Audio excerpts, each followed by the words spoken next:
From Goldenlife Creative Vision Studios, we create wisdom through vision. Every story begins as a spark. Every spark becomes light. And through light, we create wisdom. Goldenlife Creative Vision Studios.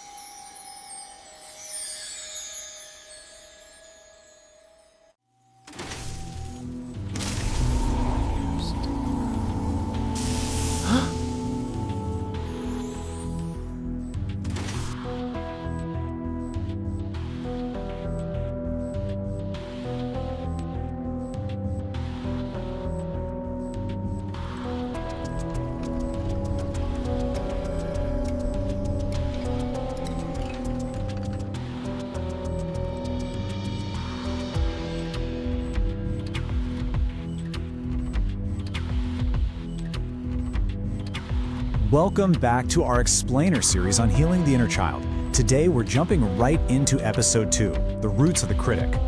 Look, if you've ever felt like you've got this incredibly harsh, totally unforgiving voice just living rent-free in your head, well, you're definitely in the right place. We're going to unpack exactly where that voice comes from, and way more importantly, how we can actually start changing it. So let's just dive right in. Okay, let's do a super quick recap of our last explainer just to keep our continuity going. We formally met that primitive brute force in our minds, the one constantly causing us to self-sabotage, the relentless, punishing inner critic. We talked about how it's basically the root cause of our daily anxiety, and remember our golden rule? Simply recognizing that this voice exists and realizing it's completely separate from your core self is literally the very first step to healing. So now that we know what our primary suspect looks like, we've got to ask a pretty crucial question. Where exactly does this punishing monster actually originate? I mean, it didn't just pop out of nowhere, right? To disarm it, we need to dig into its roots, figure out its motives, and look at the environment that let it get so ridiculously powerful in the first place. Because let's be honest, to us, this inner critic feels like this massive, shadowy figure looming over everything we do.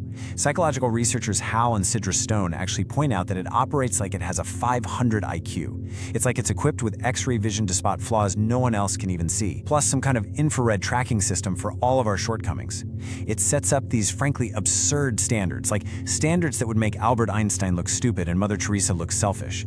It takes on this huge burden of constantly evaluating us, and surprise, surprise, it always finds us tragically falling short. But hey, here's the good news. This critic, it doesn't just emerge in a vacuum. It actually grows directly out of our early life experiences. Think about it. When we're kids, our minds are absolute sponges. We absorb everything. The harsh words from stressed caregivers, an offhand remark from a dismissive teacher, or getting teased by judgmental peers. And over time, those external voices kind of morph into a perpetual inner dialogue. What was once on the outside gets totally internalized. We literally absorb those societal expectations and just start doing the policing ourselves.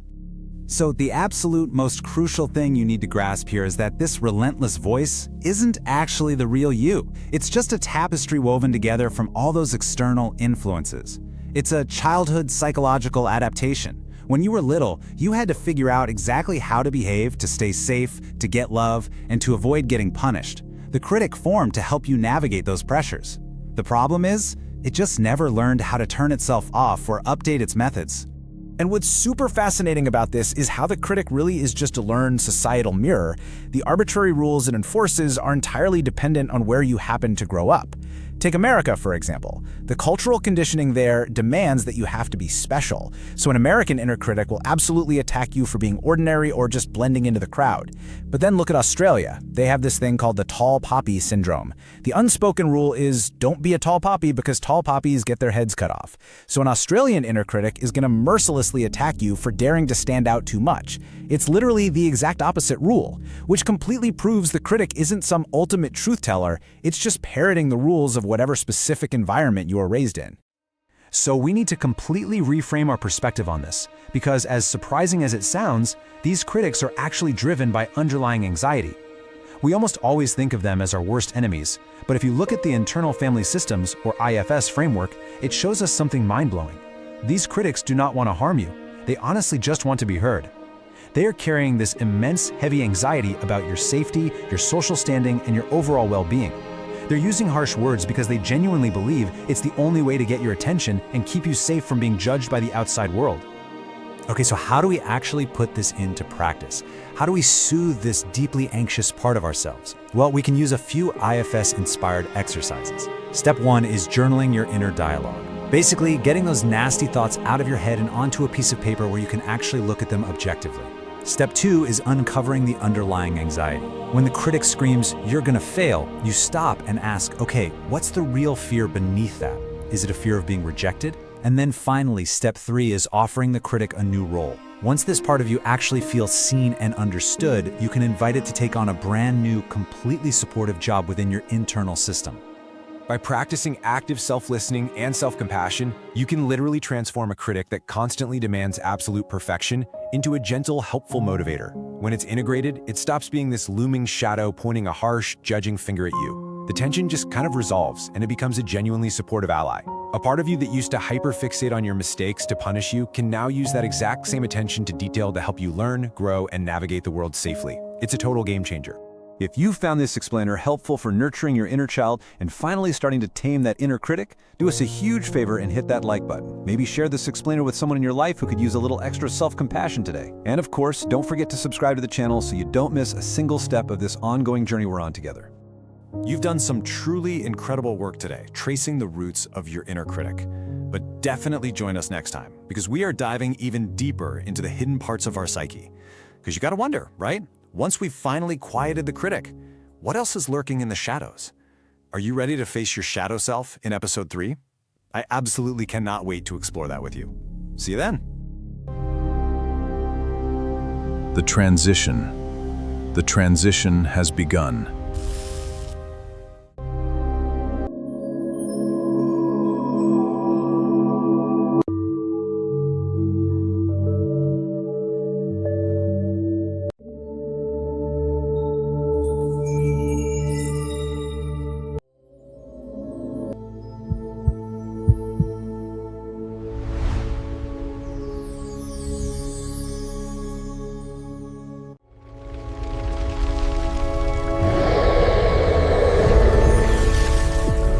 Stitched together by a 500 IQ,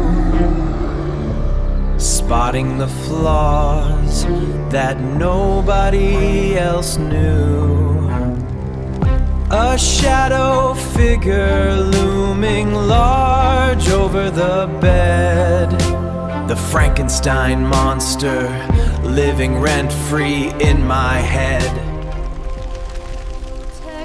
Child, let the golden flame rise, unweave the tapestry woven of lies. Step back from the shadow, separate the core.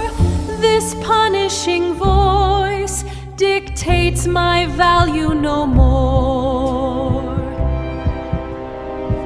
Out in the west, or they'll claim you are blind. Hide in the east, or they'll cut you behind. The tall poppy syndrome or judgmental peer. The critic just mirrors the landscape of fear. The monster, see the anxious design. It doesn't want harm, it wants a space to align. Journal the dialogue, pull it out to the page. Offer a new role to quiet its rage.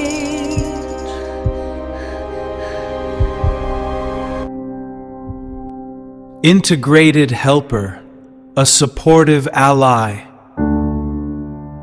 The tension is fading under a clear sky.